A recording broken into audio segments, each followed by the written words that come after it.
Welcome. This is the SDSFIE Portal Tools Model Viewer webinar, a resource for SDSFIE training.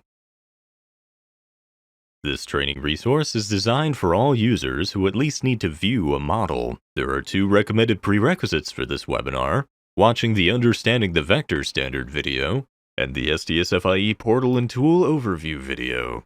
The three background training resources listed here are optional, but they may add to your overall understanding of SDSFIE. All of these videos are accessible from the support section of the SDSFIE portal at the URL shown.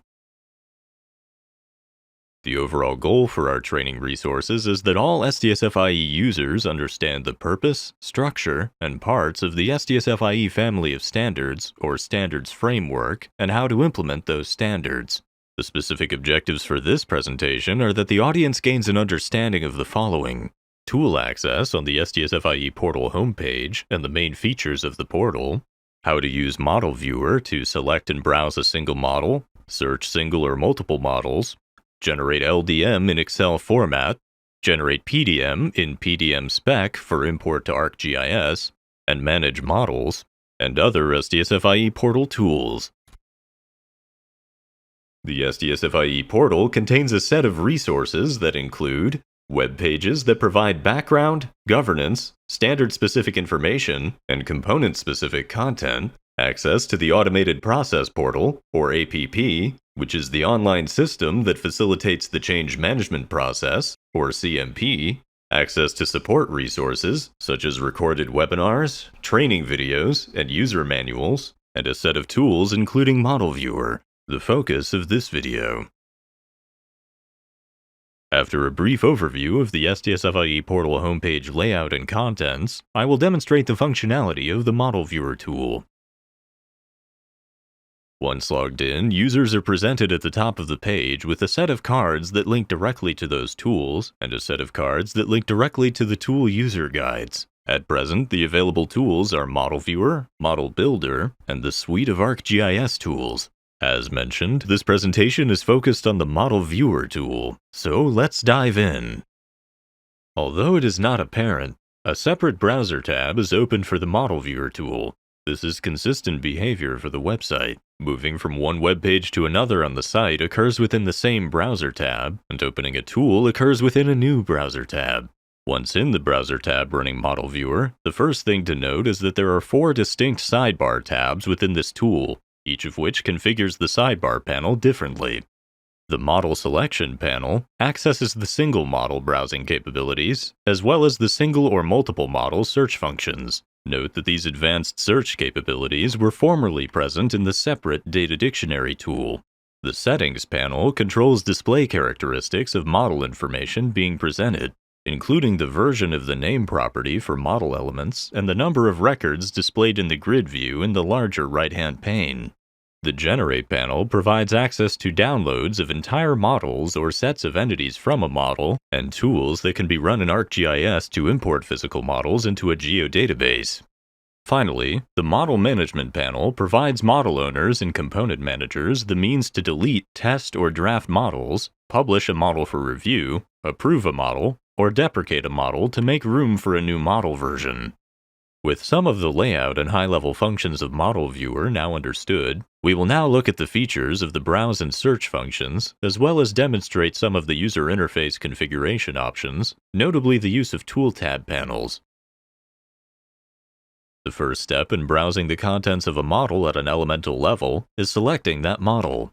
Using the Model Selection panel from the sidebar, users can select from approved and deprecated models, models in review, and draft models that they own and those owned by other users.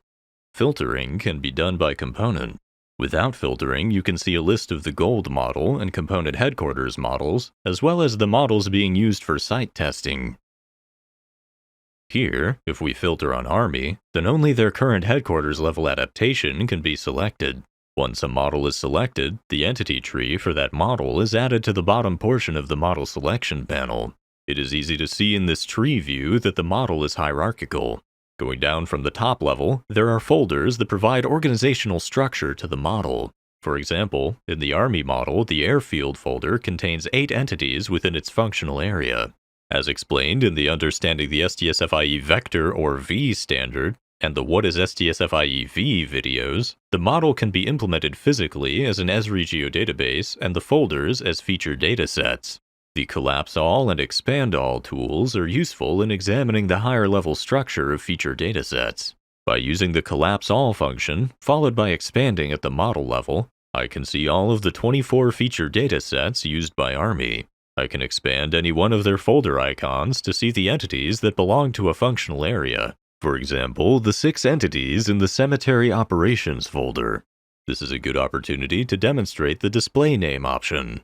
Note that by default, the alternate names are displayed. Army has created alternate names using underscores to denote entity subclasses like those of the parent cemetery entity. Otherwise, the model names follow standard SDSFIE conventions for entities using Pascal case, where uppercase words have been concatenated with no spacing. This pattern is evident in the name of the cemetery entity subclass Monument or Memorial. From the Settings panel, if I select Alias and then return to Model Selection, the common English aliases rather than the alternate names are displayed. Let's now turn to the Browse functionality, starting at the highest level of the SDSFIE vector model element hierarchy and working our way down. Details about a model, a functional dataset, or an entity can be browsed by clicking on that element in the tree view. Once I click on the model in the tree view, a new tabbed panel is opened in the right-hand pane of Model Viewer. This new panel contains details from the SDSFIE model registry about the current Army headquarters model, including the gold version from which it was adapted and the publication date. If I click on a functional dataset or entity, another tabbed panel is opened with the details of that element. In this case, the Cemetery Operations functional dataset. Like tabbed browser windows, I can move between the tool panels by clicking their tabs.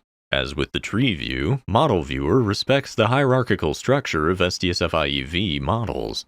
So, the list of entities that are contained within the Cemetery Operations folder are displayed along with a few of the key entity properties, conveniently, in a table or grid form.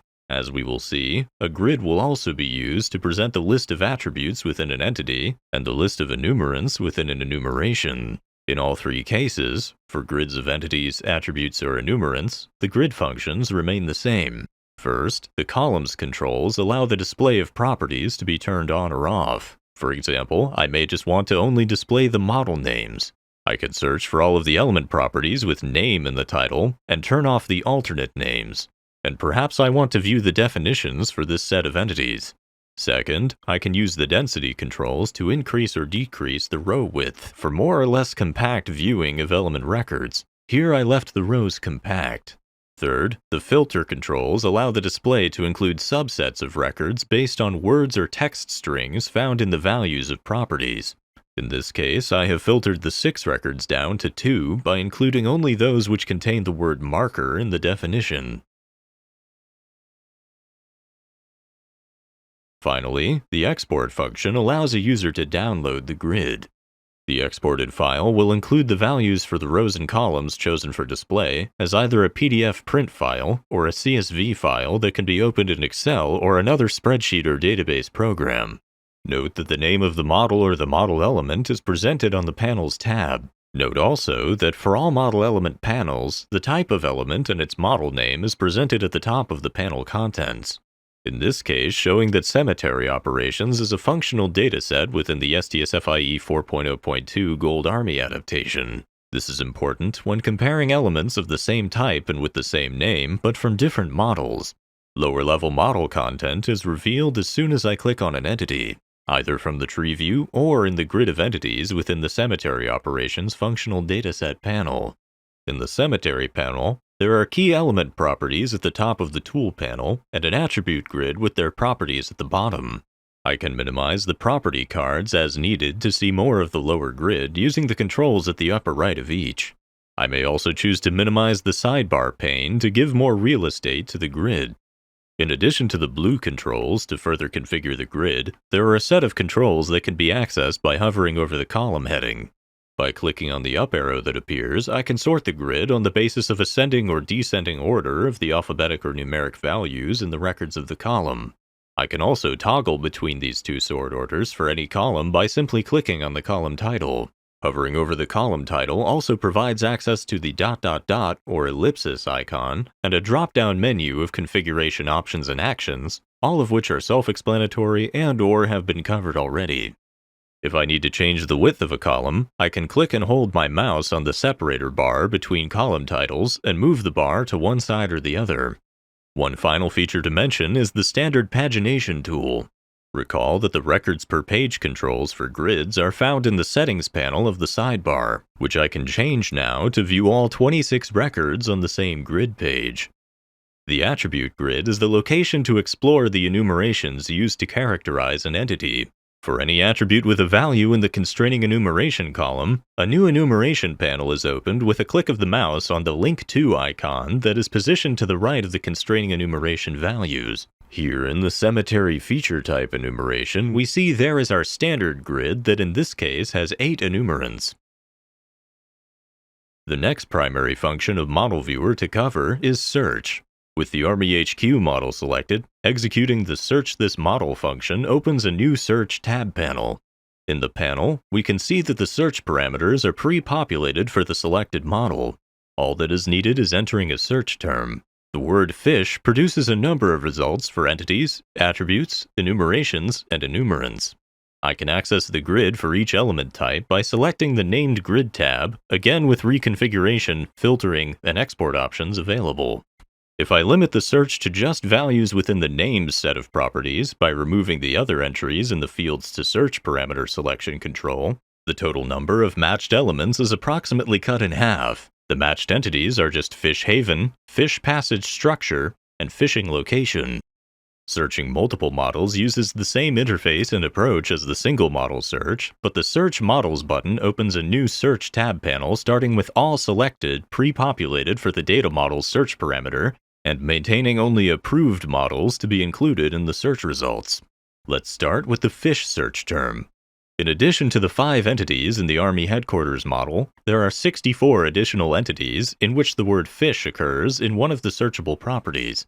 If we limit the search to the names properties, re-execute the search, and then sort the resulting 45 records by model name, we can see that there are only 6 unique entities that comprise the records in different gold and component models, the addition of essential fish habitat, fish hatchery, and fishing feature. We can also see that while there are 208 enumerants, many with fish in one of their name properties, there are only 4 unique enumerations across all approved models that contain the word fish.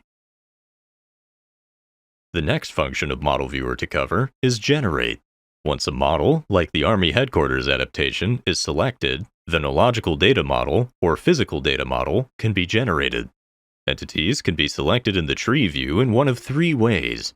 First, by checking the selection box next to the model name at the top of the tree to select all of the entities in the model.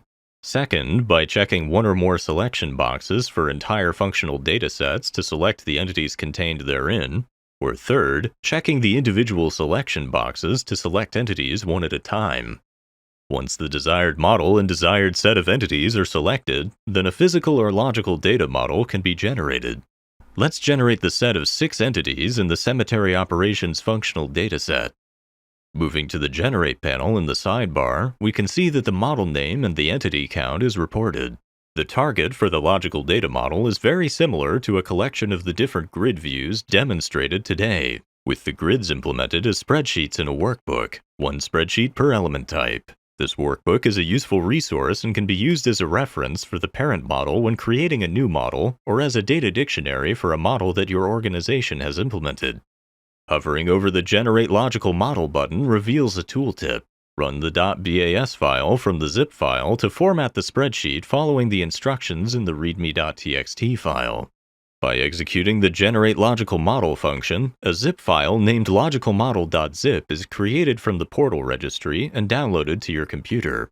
As shown in the dialog presented, there are a total of 410 elements in the output. That includes the 6 entities and a collection of 404 other attribute, enumeration, enumerant, and association elements. Navigating to the Downloads folder and unpacking the zip file, we see that there are 3 files present: a README text file, a Logical Model Excel workbook, and a Make Links Excel macro. The README contains step-by-step instructions to run the macro on the workbook to create a well-formatted data dictionary of the exported model elements. There is a separate spreadsheet for each model element type, with links between the sheets based on the model hierarchy. Clicking on the hyperlinked cemetery section entity model name takes me to its attributes. From the cemetery feature type attribute, the cemetery feature type constraining enumeration has a hyperlink that takes me to that element in the enumeration sheet. From there, I can go to the list of enumerants which make up the cemetery feature type enumeration. We will turn now to generating the physical model. The starting point is the same, a selected model and a set of entities from within that model. The target for the physical data model is an Esri geodatabase, with exported files used to provide a schema to make the geodatabase compliant to the selected SDSFIE logical data model. Hovering over the Generate Physical Model button reveals a tooltip. Use the ArcGIS Pro tool called Generate GDB from PDM to create a geodatabase from the JSON download. By executing this function, a zip file named physicalmodel.zip is created from the portal registry and downloaded to your computer. Here, the dialog reports 181 total elements because the JSON packages the elements differently than in the logical data model workbook. Navigating to the Downloads folder and unpacking the zip file, we see that there are two files present, a README text file and a physical model JSON file. The remaining task is to execute the Download ArcGIS Toolboxes function. Navigating to the Downloads location and unpacking the zip file, we see that along with some XML files and a scripts folder, there is a toolbox file. This can be imported in ArcGIS Pro or ArcMap to use SDSFIE tools. Here, I use ArcGIS Pro to execute the Generate GDB from PDM tool using the PDM JSON file as input. Again, the result is a geodatabase that is compliant to the selected SDSFIE logical data model, in this case, the Army Headquarters adaptation for 6 feature types in the cemetery functional dataset. The final Model Viewer function to demonstrate is Model Management, a panel accessed through the sidebar. As stated, the Model Management panel provides model owners and component managers the means to move models through their lifecycle, delete, test, or draft models, publish a model for review, approve a model, or deprecate a model to make room for a new model version. To take one of these actions on a model, it first must be selected. I will take action on 2 draft models that others have made for testing purposes. From within other drafts, I will select the first test model and delete it.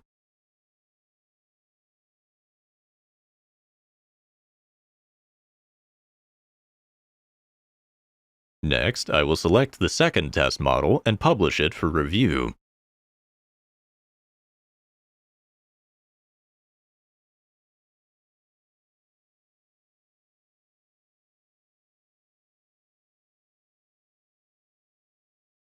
We have now seen all of the functions of the Model Viewer tool.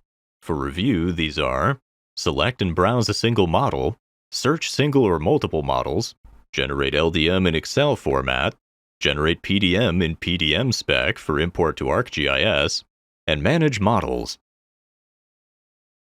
While this video focused on the functionality of one tool, as mentioned previously, there are several additional tools that will be available through the SDSFIE portal. These tools focus on implementation of data models that are compliant to the vector standard, and in some cases, the metadata standard. These web browser-based applications include the following. Model Builder enables users to create a new model as an adaptation of an existing parent model.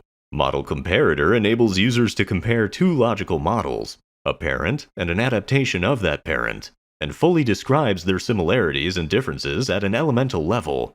Model Validator verifies a model as an adaptation of a parent model using a rule set defined in the SDSFIE vector implementation guidance, and provides a spreadsheet output listing all non-compliance findings. Data Migrator is an ArcGIS-based toolset supporting the migration of data from one adaptation of SDSFIE-V to another version of the same adaptation. ArcGIS Tools is a set of 3 downloadable tools that run in the Esri ArcGIS environment: the Geodatabase Creator, the Logical Data Model Creator, and the Geodatabase Comparator. This concludes the SDSFIE Online Tools Model Viewer training. If you want to learn about the SDSFIE program, SDSFIE governance and use, SDSFIE vector model, more on the Model Viewer tool, or other detailed SDSFIE topics, visit our training resources page at the URL listed here. Thank you for your interest in SDSFIE.